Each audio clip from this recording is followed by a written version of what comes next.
Viral pedagang warung kelontong jadi korban hipnotis seorang warga negara asing di Jalan D Karanganyar, Sawah Besar, Jakarta Pusat.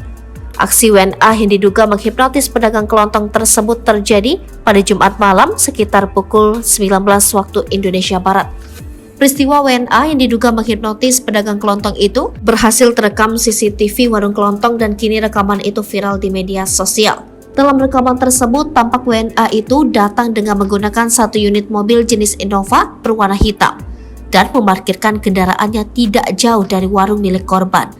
Tak berapa lama, WNA yang mengenakan kemeja putih bercorak itu datang bersama anak dan istrinya dengan berpura-pura sebagai pembeli jajanan snack. Sesampainya di warung, WNA itu langsung mengambil serenteng jajanan yang ada di depan warung. Setelah itu, WNA tersebut masuk ke dalam warung bersama anak dan istrinya hingga pedagang itu menaruh curiga kepada WNA tersebut. Dalam rekaman itu, tampak WNA tersebut mengeluarkan sejumlah uang sekitar 100.000 untuk membayar belanjaannya. Setelah itu, WNA itu kemudian mengeluarkan uang dan meminta pemilik warung untuk menukarkan uangnya.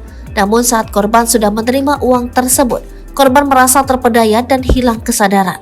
Tanpa sadar, korban kemudian membiarkan WNA tersebut masuk begitu saja ke dalam warung dan mengambil beberapa uang hasil dagangan dari kotak penyimpanan uang.